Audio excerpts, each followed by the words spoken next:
Greetings, casual citizens. I'm Paul, and I'm back again, joined as always by my co-host Haley. Why, hello, everyone. And we're here reviewing Big Little Lies, Season 2, Episode 3, The End of the World. Haley, what did you think? I really enjoyed this episode. It was definitely toned down from last week. A lot happened last episode.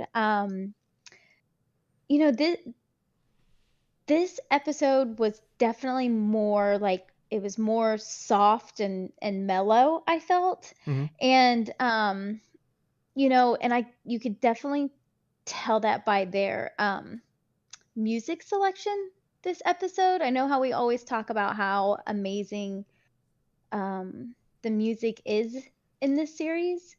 But it was all very, it was all very calm.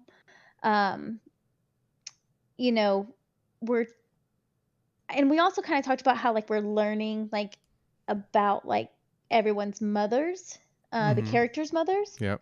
Um, so I felt like we kind of got a little taste of, um, Reese's mother was brought up just a little bit. So Oh, yeah, I yeah. thought it was a very, very warm and heartfelt episode. It was a good follow up from last week, I will say. Yeah, it's funny you mentioned that. I didn't even really think about the music, but that's an interesting observation. But yeah, now you think about it, Y- it wasn't as prominent. It was very subdued.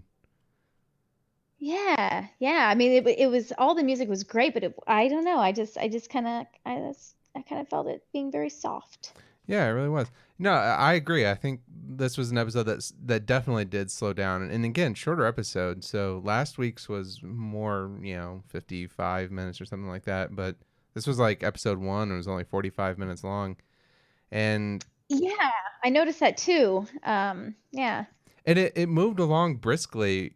But it's interesting. Before we sat down, because before we sit down and we do this every week, we go over some. Let's just make sure we're clear on what happened and some of the points. We write them down so we can refer to. Hmm. And when we did that, it was like there was a lot more that happened than it felt like as I was watching it live. As I was watching live, Yeah. it felt like there wasn't really a lot happening, but I think it was they were moving a lot from short scene to short scene. So it like the scenes were very concise and self-contained, and that added up to I think the short runtime. But we actually did get some interesting knowledge, but it feels like we got kind of more seeds than anything else, right? Things that will come up later. So Mary Louise and obviously seeing Ziggy and I really a lot of stuff about Mary Louise going to the cops and things like that. Yeah, she's been busy. Yeah. So I think we got a lot of seeds about what's going to come up the rest of the season. So that was really interesting. But overall, yeah, I thought it was good. I thought it was well paced. I guess I'm still in a place right now where I feel like it's not quite as impactful as season one was so far, but I am enjoying it. So overall, so anyway, Yeah, no, I definitely, see where you're coming from. It was not, I can kind of agree with that. This season is definitely not as, um, you know, like as I don't want to say as great as last season, but it's not as I don't know it feels sharp or well. It feels like kind of a different kind of show. I think season one, especially in the beginning, kind of felt like with all the stuff you would get the interrogation scenes and all that, right?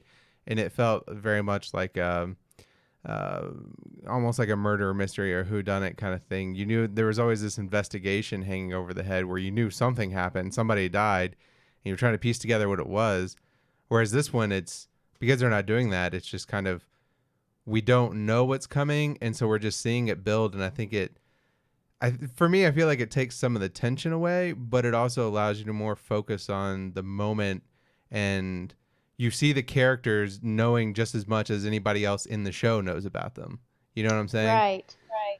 So you kind of start to get this because when you see season one, you kind of are suspecting everyone of, well, what happened here, what happened there, and you kind of get preconceived notions about the testimony that they're telling to the police, and like I said, somebody dies, and so there's a lot of that hanging over with this one. We're seeing everything, but if you look at what actually happened in real time, there was all very procedural, and you wouldn't have necessarily suspected anything. And so that's how season two is, where it's because we don't know that it's going to end in some murder or anything like that. We're just kind of feeling out all the characters, and I think a little bit of a different way. So I think that makes it kind of a different show, but interesting in a different way, if that makes sense.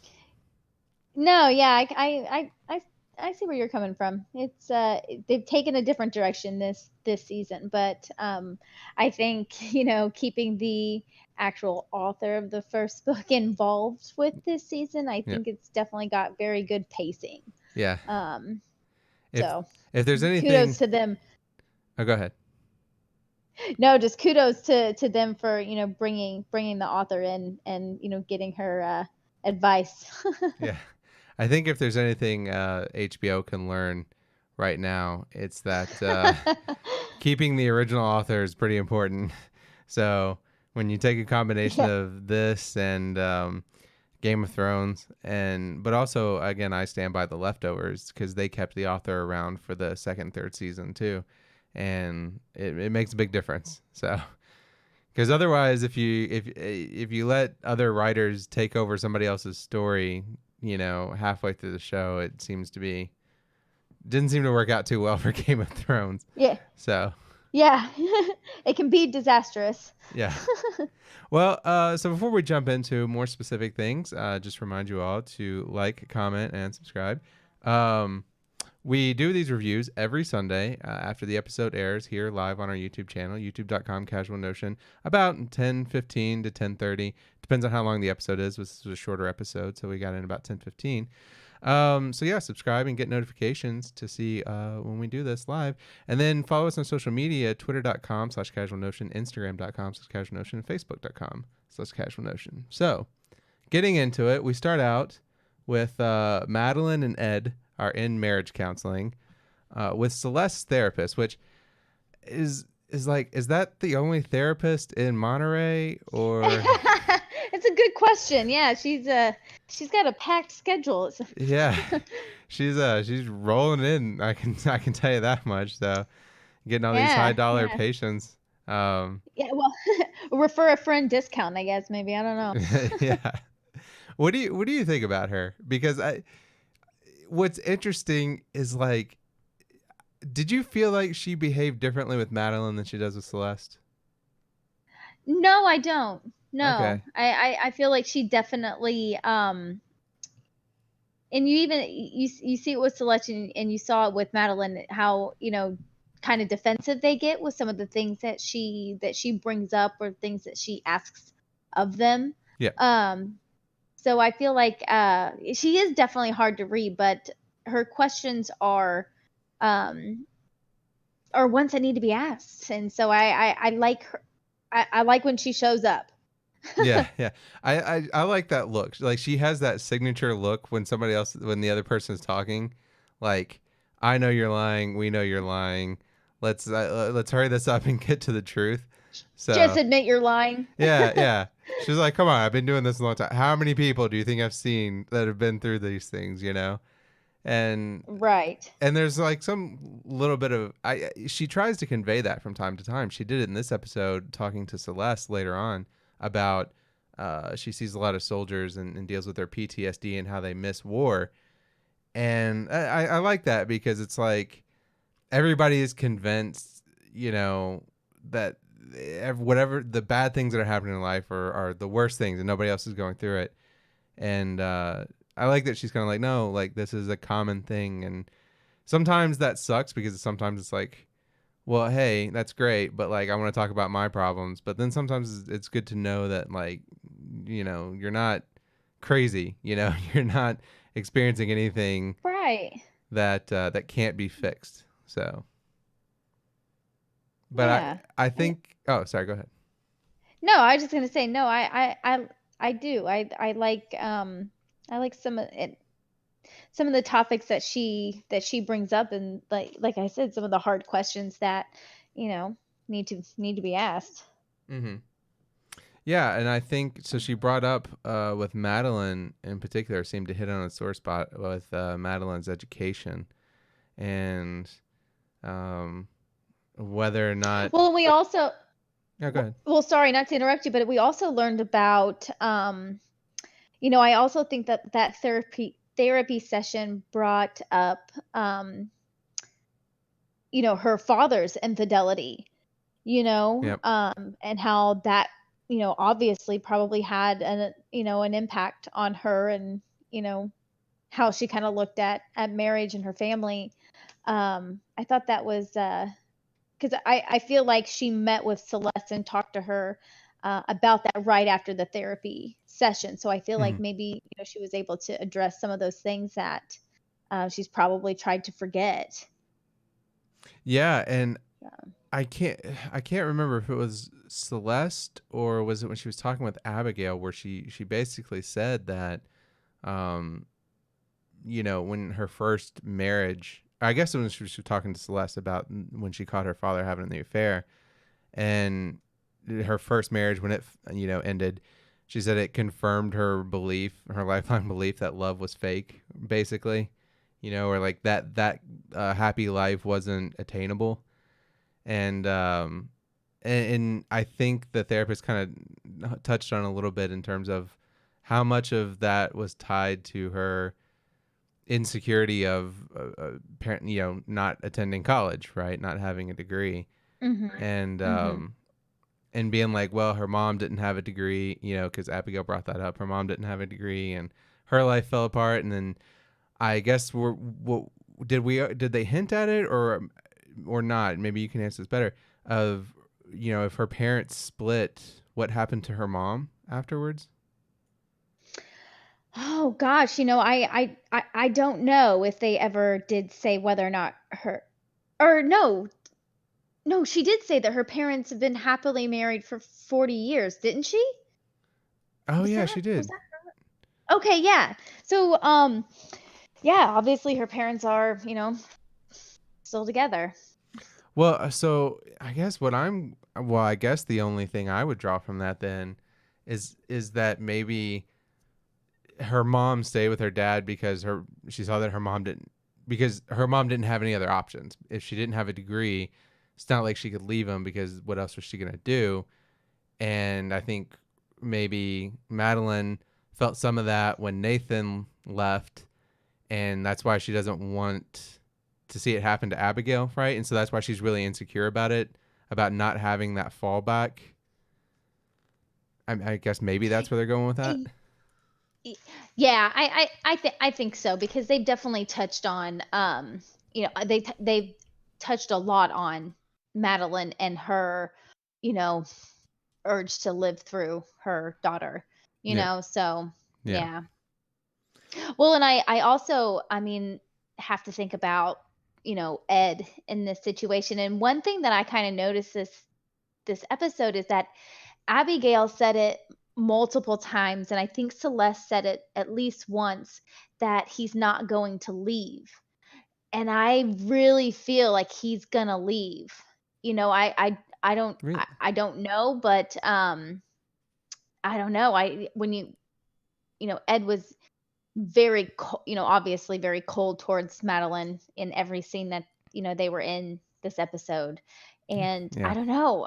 I don't I think he might be done. So I don't know. It'll be interesting to see. Yeah, I mean, at the end of we talked about it last week. So at the end of last episode, I wouldn't have said that. I mean, I would have thought that it would have worked out, that they could have gotten through it. I still hope they will, but yeah, this at the end of this episode, that definitely feels a lot more possible. I'll say, um, he didn't, he wasn't happy, and then of course that culminates in Madeline having sort of a breakdown at a PTA meeting or some kind of Oh assembly yeah. meeting. Feelings came out there. Yeah, yeah. She extrapolated a bit beyond that, and yeah, in Ed also, he seems he seems changed, and it's brought up. He does. He does seem changed. Yeah, it's brought. Obviously, I mean, I could only imagine how, Yeah, how he feels, so yeah, and Madeline brings it up. When she finds him having lunch with Bonnie, and basically like she asked him, how long are you gonna continue to torture me like this, and he says, well, as long as I feel like. And she kind of says like, well, this is being mean and you're not mean, and he says, well, what I've tried to this point hasn't worked, hasn't produced the desired results, so why not change? Why not give it something else to try? And yeah. but it's just it's one of those things that like that's not that can't hold up, right? I mean, it's I think right now, and what I'm hoping is like he's venting, right? And that's He's normal. grieving. Yeah. And that's normal. And but at some point, you know, at some point that's gonna his I feel like his better self or his inner self has to come through, right? Like it's not such an event that I think is gonna be personality changing, right? And so I don't see him being able to keep this up past the anger stage of grief, right? So Yeah. Yeah. at least that's Well, my I hope. will. Yeah. Well, I mean, I really probably my favorite, uh, clip of this episode was when, Madeline was having her breakdown up on stage, and it gave that shot of where no one else was in the auditorium, and it was just her talking to Ed. Mm-hmm. I thought that was kind of, yeah, I definitely felt that. Yes, yes, yeah. That was yeah, because ostensibly she was up there to speak about something else, but yeah, it very much felt like a two-person conversation, and that was a nice visual hmm way to demonstrate that. I appreciated that. Yeah, and she did not like the fact that he was having coffee with Bonnie. No, That was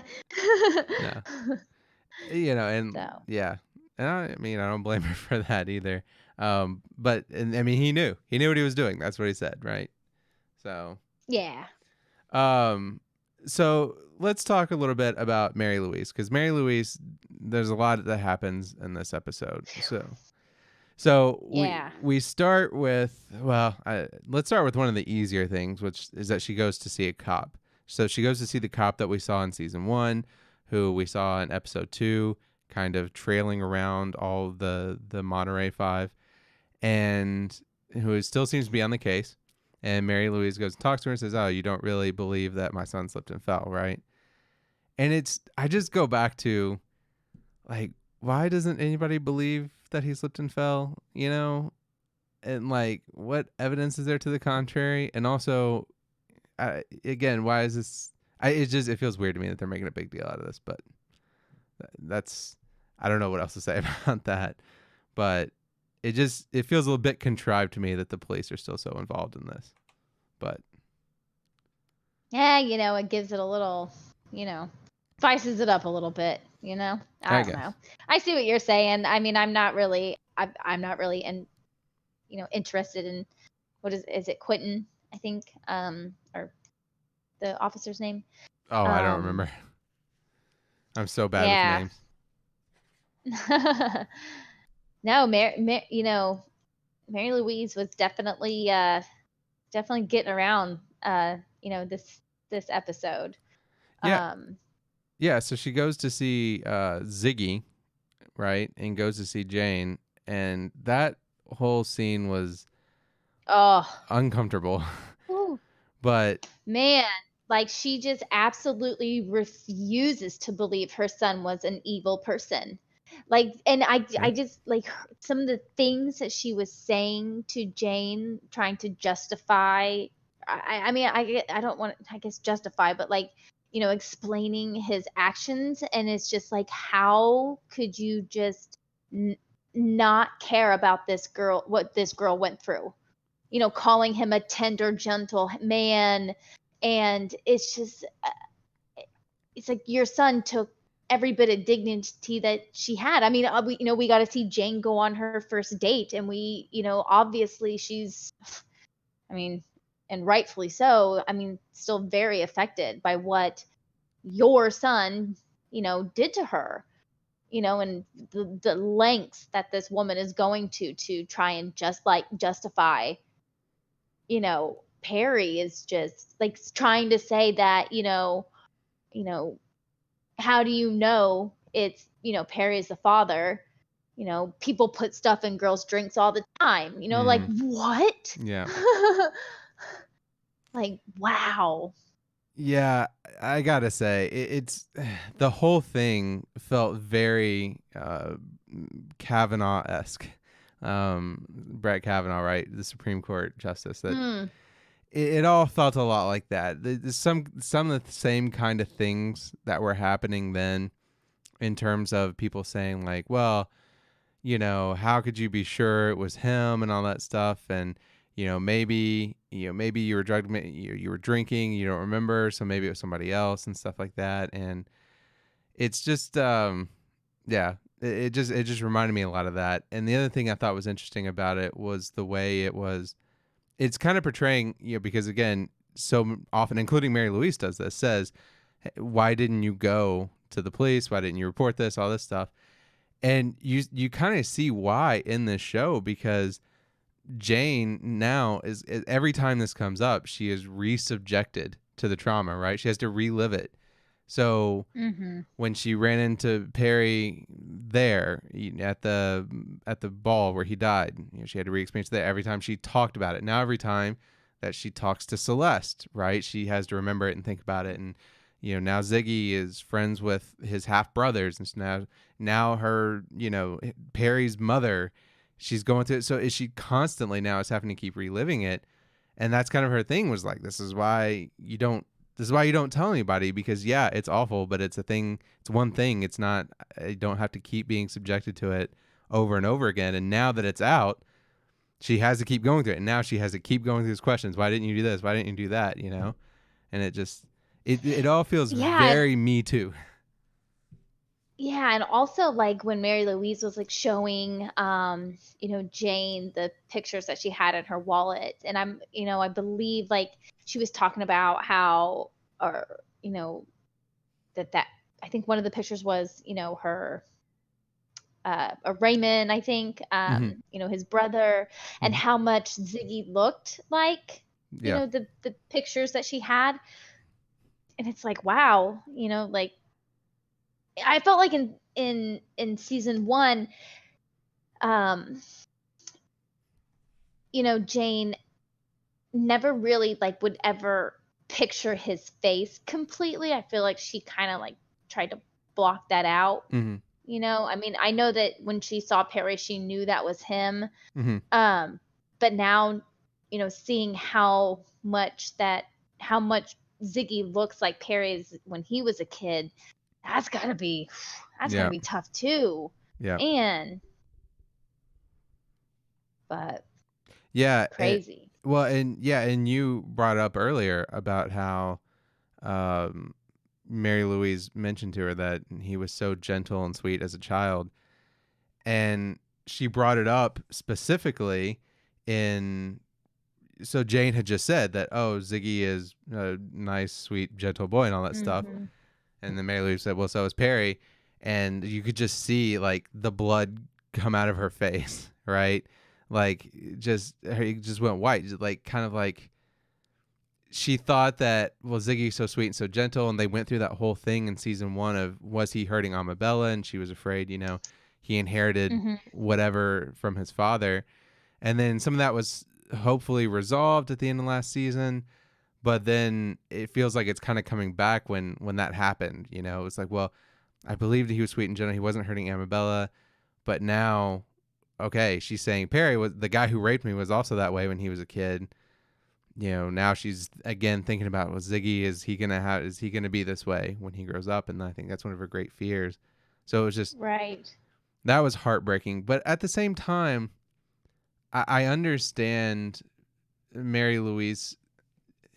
You want to believe the best of your kids, and if you don't know any better, right? And she saw her son as a little boy, sweet and, gentle and all that stuff. And then he dies, and you find out after he dies that, oh no, it turns out he was, a domestic abuser. He was a rapist. That's a lot to take in, and I get the reflex to want to Defend him, yeah. yeah, to want to defend him and to not believe it, right? And you see her going through the stages of acceptance, going from not believing it at all to, okay, some of these things happen, but maybe something, he was good overall, something tipped him into this, right? Something forced him to be this way, right? Was it Celeste's medications and the problems that she has? That's, was it that he was only violent with her because she liked it? And then did that turn around and, she implies that he therefore then misconstrued Jane. So she's trying to find these ways now to rationalize, okay, well, he did do these awful things. Maybe he didn't know they were awful. And that really culminates in that scene where she asks Jane, before the bad, did you see any good in him at all? Yeah. And Jane kind of shakes her head, and Mary Louise kind of like, she can't handle it. You can tell in that scene, like, she has a hard time handling that maybe there was nothing good, and I get it. That would be a really difficult thing for a parent to deal with. And it reminds me of, I saw a TED talk by the mother of one of the Columbine shooters, and about Mm. how she's dealt with that, right? About, how did I not see the signs? What did I do wrong? And at first, you go through that denial. You don't want to believe that it was actually them, and then you don't want to believe that something else happened, or maybe he was instigated by his friend and things like that. And it takes a long time to come to the acceptance of, like, something was just not right, and maybe I have some part in that, but I don't have all part in that, and coming to peace with that. And so I'm hoping Wow. that's kind of the story arc we're going to get with Mary Louise this season. So Yeah, that would be a cool little twist that Mary Louise actually comes to understand how sick her son was. mhm. Because I feel like obviously the direction they're sending her in is that she's going to figure out what really happened, that he didn't just slip and fall, which Yeah. um yeah, I don't it would be interesting if she did come to that realization. Yeah. Um Yeah. Because we already see the next week she's going to meet Bonnie. So that's is gonna open up some fireworks at that point. So yeah. Bonnie is just, yeah, she's obviously not doing too hot. um yeah, so we didn't get a lot of Bonnie this no, we episode. didn't, but what we did, it was just her obviously, yeah, not in a good place, which, obviously, that's where she's been this whole season. So I don't know. It will be interesting to see her interact with Mary Louise, and how, what all Mary Louise can read out of Bonnie. She definitely, you know, keeps her eyes open when she's trying to figure out, you know, what happened that night and who was there. Yeah. So we'll see if yeah, what's brought out of Bonnie in that Yeah. meeting. So we get Bonnie has a flashback a couple of times in this episode. I think that's her with her mom, right? Unless I'm mistaken, Mhm. that's her with her mom, and her mom's telling her, you have to learn how to breathe underwater. And basically she kind of like drowns her, holds her underwater for a while, and I'm not sure where they're going with that yet. Yeah, I don't know. I mean, last episode they kind of, talked about, the dreams that she was having, and, Bonnie like drowning, you know, having trouble with something. So yeah, I don't know if that's where, they were going with that. Um yeah, Yeah. it was a little odd. Yeah, I'm not, I guess I'm not seeing yet how it dovetails with what happened with Perry. But I'm interested to Yeah. see where they go with it. And I hope it wasn't means something. Nathan supposed to ask her to leave anyway? Yeah, that Still was the other there. thing too. Like I said, last week I said that she wasn't coming back, and she's still there. So Yeah, yeah, obviously Nate didn't ask her to leave. So yeah. Or she ignored him, right? I mean, that's the other thing. true. So, True. but as we saw her in the beginning, I don't know if we saw her later on in the episode. But again, we just didn't see a lot of time with Bonnie, No, so she may still be there. no, But yeah, we didn't. We only saw her in that beginning episode or scene when she was singing with Sky, yeah, and that was a little. Bonnie has been very, kind of, I don't know, shield up whenever she is around her mom. hmm But when she started singing with her, I was kind of taken back a little bit, because she joined in on her own and it was a little heartfelt. But I hmm feel like she's always just been very kind of has always had a wall up when it comes to, her mother. So I don't know. yeah. Well, I'd I don't like know what's to. going on. I'm interested to learn more about that and where they're going with that, and I'd like to see some resolution because I like her mom, and I was hoping Elizabeth, right? Yeah, me too. Yeah, Elizabeth. Yeah. I was hoping I it like her wouldn't just too. be one episode, so I hopefully get more of that. Um, Yeah. let's see, what else do we have? Well, We kind of mentioned Corey and Jane going on a date. Oh, I'm okay. Go ahead. You had something. I was going to talk about, we Renata is being Renata, I Yeah, guess. Gordon's out of jail. I guess got bail. What did they say last week that his bond or bail was at like 1 million or something? So yeah, I think so. he's out of jail. Um, and yeah, what they call her, the Medusa of Monterey. Yes, yeah, yeah, Yeah, she is just just watching her and her actions gives me anxiety. So I can only imagine what it's doing to Amabella. And I don't know if we've talked about how Amabella, had a panic attack at school yep. and was rushed to the hospital. And of course, Renata was very, cold and off-putting to Gordon because obviously Renata's done nothing wrong. It's all Gordon's fault. Mhm. And the fact that, kids are learning about climate change too early. Um, Yeah, but, she never once was it, anything that, she could have done. And even when the, doctor or Gordon brings up the fact of, maybe it's some of, uh, you as well, she, immediately dismisses it, yeah. you know, but, we're not as crazy, man. I mean, she's got a lot going on, especially right now. She's got a lot going on, but yeah, she tends to she reacts bigly, as they say. Uh, so we get we see her with. I gotta also say the principal. I'm a big fan of what they've done with the character of the principal this season. Yeah, I love him too. I liked He's him so good. last season too. Well, I did. he was funny. He was funny, but in like a quirky way, right? And like Uh-huh. you didn't see a lot of him. He was kind of background. He was basically doing the one-liners in the interrogation room most of the season, up until the last Mhm. episode where we got the at the ball or whatever they called it. Yes, the fundraiser, yeah. Yeah, yeah, yeah. But this season we're getting a lot more of him. It feels like whatever happened last season, he was like, "I'm so sick and tired of all these people's bullshit. I'm not holding back anymore."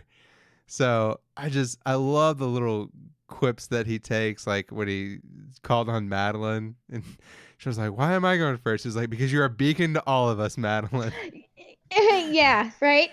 It was so good, and he like you said calls Renata the Medusa of Monterey, but yeah, so Amabella, like you said, has a panic attack and over climate change, and it it kind of put me off. that Oh, hold on, but before that, can okay, can we touch on I know they're going through some financial issues right now, Gordon and Renata, but Where did they find this child therapist dressed up as Little Bo Peep? Oh my god, I have 'Cause no idea. that was I loved it. I thought it was really funny. But yeah, that was I was not expecting to see that. I was not either. I saw them coming down the stairs. I was like, "What is happening right now?" And Yeah. it took me a minute. As just talking to her, I was like, "Why is this adult dressed like Bo Peep, and why is she talking like this?" And then it was as soon as Amabel walks out, and you're like, "Oh, I guess she's a child therapist." But I was that was weird. That was weird. But Well, yeah, but and you also, she obviously tells them that, her biggest thing is that, she's really worried about the world ending. yeah, But then she also made that comment of like what Amabella said is the fact that there's something going on with Renata, yeah, and that she doesn't know what it is. And it's just goes to show that these kids know a lot more than what you think. Like they're yep. not dumb. You guys, you think you're fooling them into trying to live this perfect life, but they see right through you. Hmm. Like she knows there's something going on, and I obviously played a factor in her panic attack. Yeah, and it's interesting because you see it in this episode again with Renata, well, and really all of them.